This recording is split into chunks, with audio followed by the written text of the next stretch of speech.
Welcome to Freaky Fauna Friday, where every Friday we take a little time and explore some of the freaks of nature from around the planet we cherish so deeply.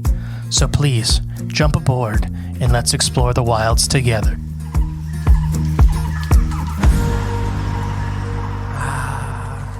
Friday again. And this is going to be a sad one. I'm just warning you. Oh no, right off the rip. Yeah, this is a rough one, but it's one that everybody should know about. Mm-hmm. I'm going to try to say this right. Vaquita. I've heard it said in several different ways. Vaquita, where it's a dolphin. It's a porpoise. Oh, okay. It's actually one of the most endangered mammals on the planet, and it is the most endangered cetacean. Ooh, interesting. All right. The facts about him aren't very great. Well, who are you again? Oh, I'm the great and peaceful mystery. Oh yeah, and I'm Jay. Are you? Welcome back to Freaky Fauna Friday, and we're going to talk about Vaquitas.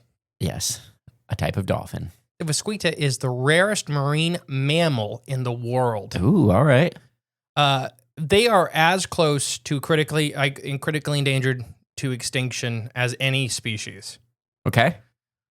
So the rarest vertebrate in the world is the devil's hole pubfish. We've talked about it a couple of times, which doesn't make any sense to me because there's a lot less of these things. Okay. There's not many devil's hole pubfish.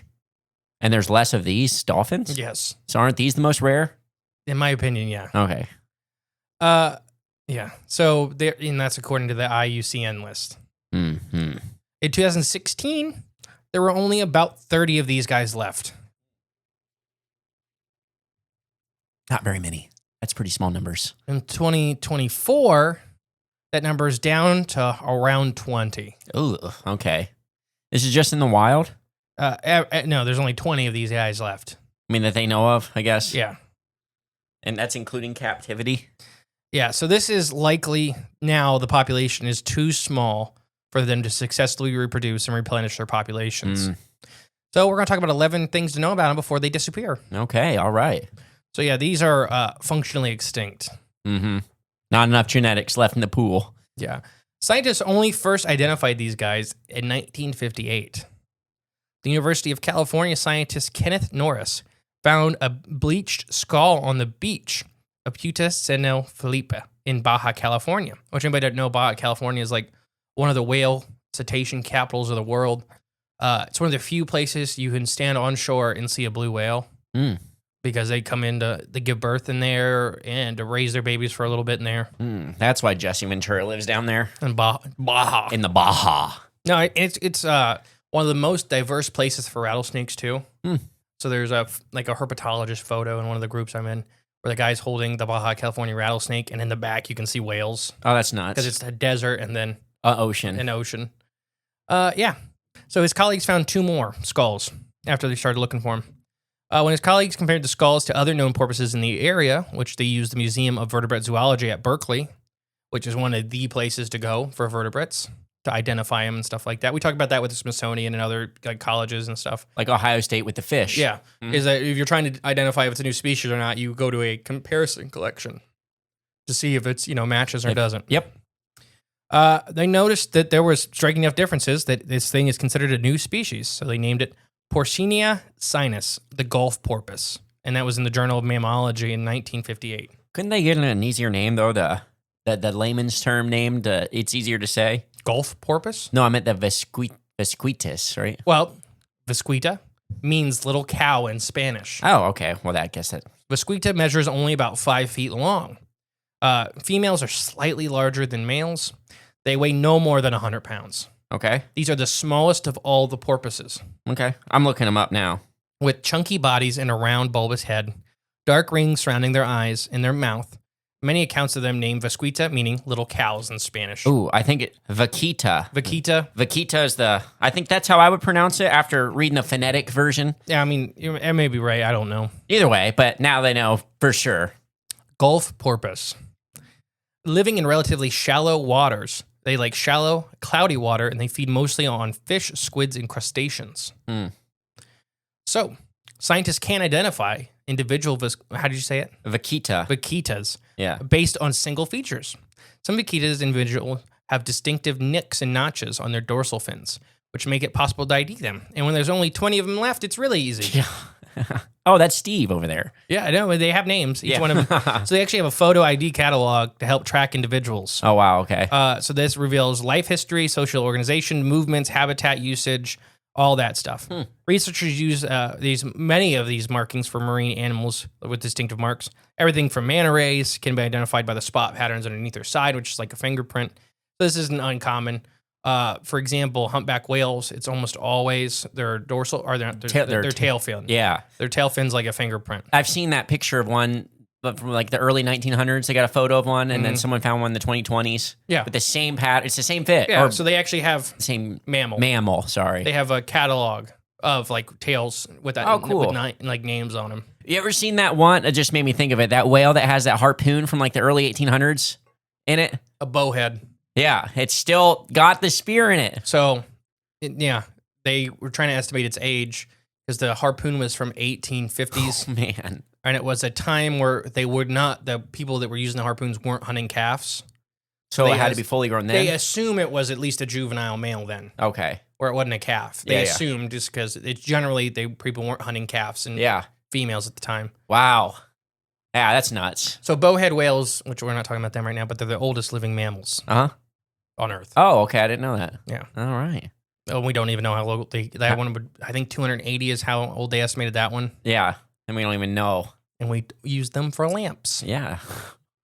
Wonderful we are. The vaquita is found only in one place in the world. Vaquitas only live in the northern Gulf of California, the body of water between Baja California and mainland Mexico, the very northern tip of it. Okay. That's like a bay or a gulf, right? Yeah. Okay. Yeah. Okay. Gulf. So they live all the way up in the top of that? Yeah. Wow, okay, that's pretty cool. They're homebodies. They stay in the northmost part of the Gulf, and they have the smallest range of any cetacean on the planet, and that includes whales, dolphins, and porpoises. Vaquitas only reproduce once every 2 to 4 years. Yeah, that's pretty slow for something that small. Then, while most porpoises, including larger porpoises like killer whales, can produce a calf every year. Yeah. They're most closely related to porpoises in South America. The species diverged from their relatives about 2.5 million years ago through conventional science.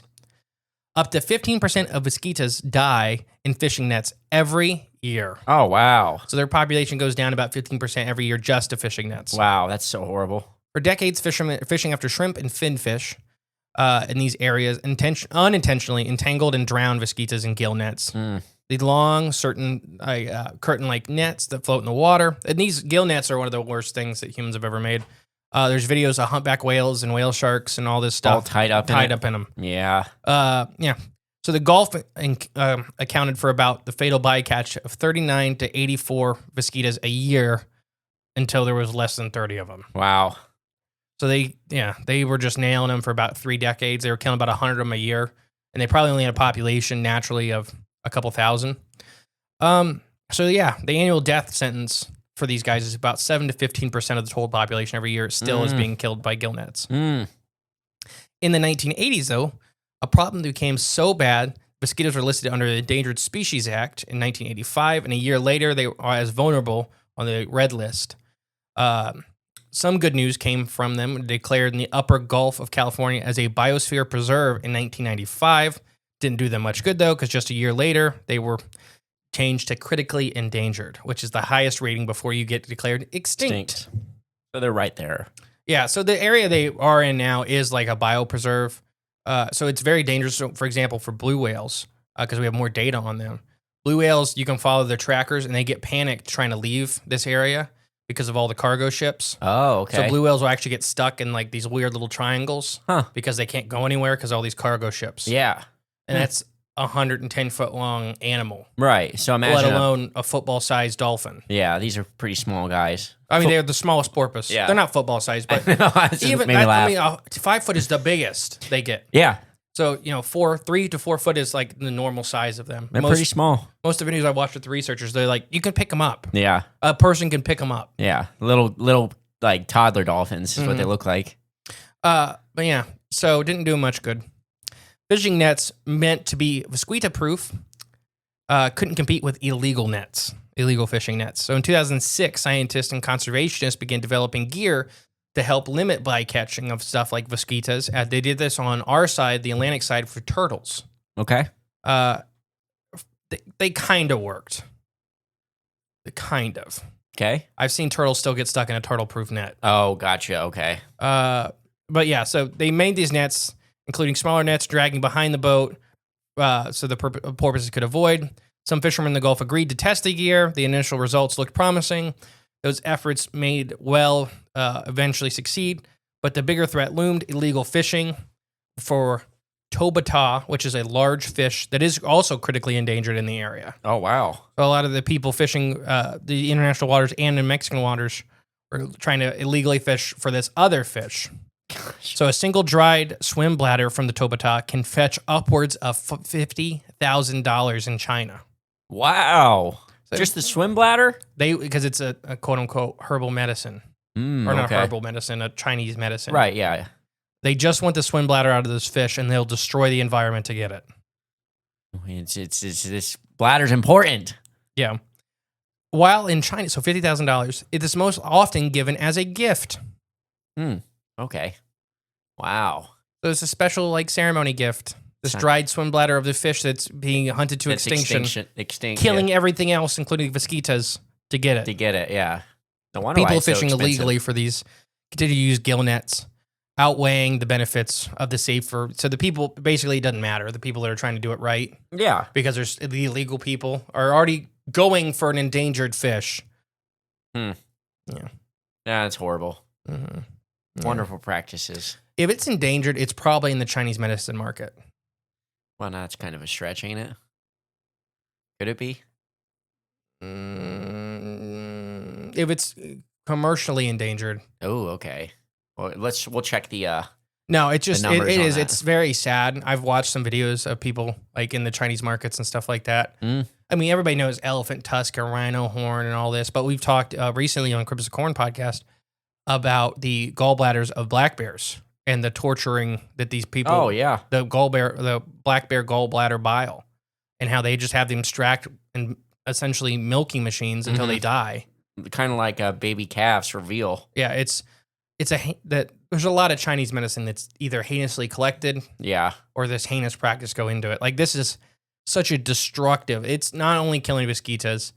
They're probably, besides the tobatas, it's destroying this biopreserve. Like, people are going into this area where blue whales are calving. Right. Exactly. And just destroying it for this medicine that has. I'm you know me. I'm all for traditional medicines, but how would Chinese traditional medicines have located the Tabato's swim bladder, 1,000 years ago? Well, they had good scouts. It's a lot of this is status symbol to me anymore. I mean, it's $50,000 they're paying for this to give it as a gift. Right. Yeah. It's an endangered fish's swim bladder that they're paying $50,000 to give it to as a gift. Yeah. It's just a status symbol. It's thing. not good. That's not good. I have a lot. I mean, they were grinding up Gigantopithecus teeth and selling them as dragon teeth. Right. Yeah. It's like people getting a big old truck, to compensate. So the first official population estimate was in 1997, and it was not great. Do you want to guess how many there were in 1997? There are 20 today. So extrapolate the math. 100. 567. Okay.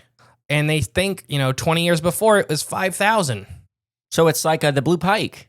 Yeah. Essentially. They're going very quickly. Yeah. So in 2005, the Mexican government really got behind trying to protect these guys because it's one of their poster childs for endangered species. Okay.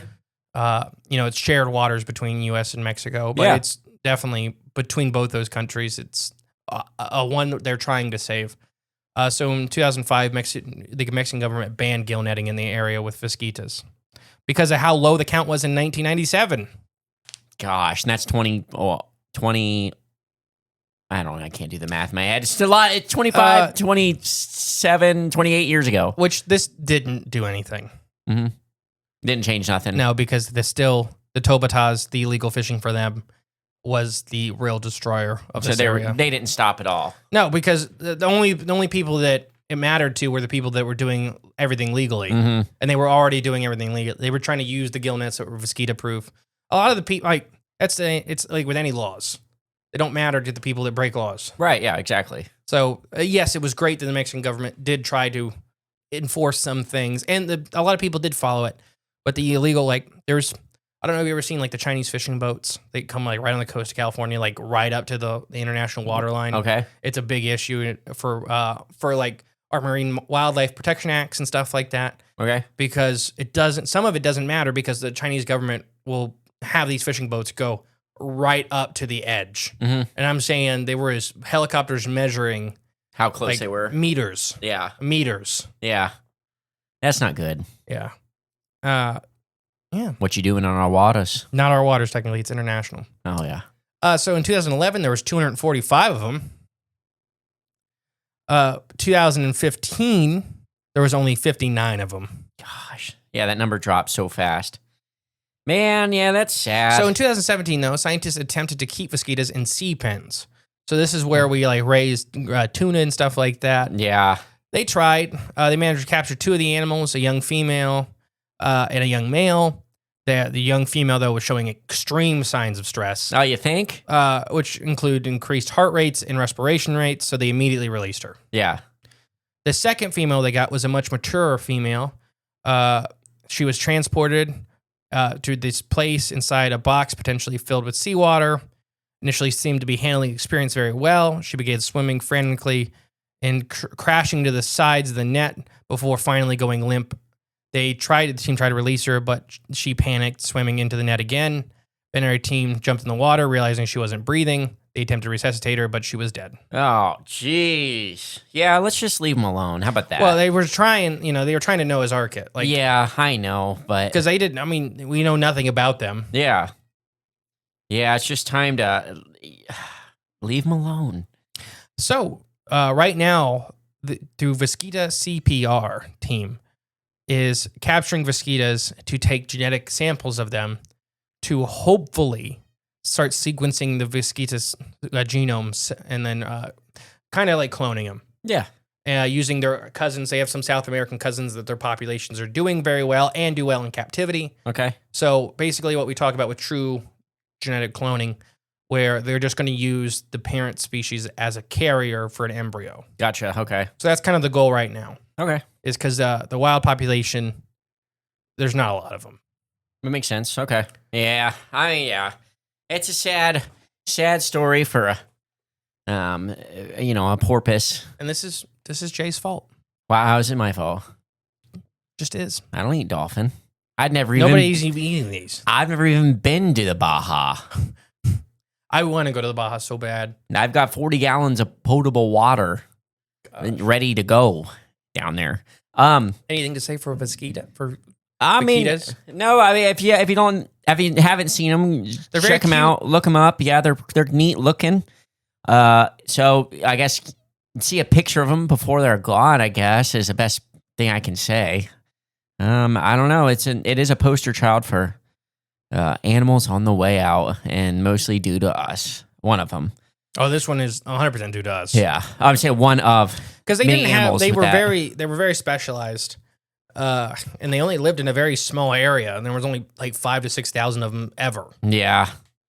So a until we small showed town. up. Yeah. And then it just started knocking them down. There's 20 of them. Not good. Well, let's just hope we can use this opportunity to learn and grow from. And then when we see another animal that's struggling, maybe we'll have the chance to save it. I've been the great and peaceful mystery. And I've been Jay. We'll catch you next week, guys. Bye. Thank you for listening to Freaky Fauna Friday. If you want to help the podcast grow, remember to share and give it a 5-star review.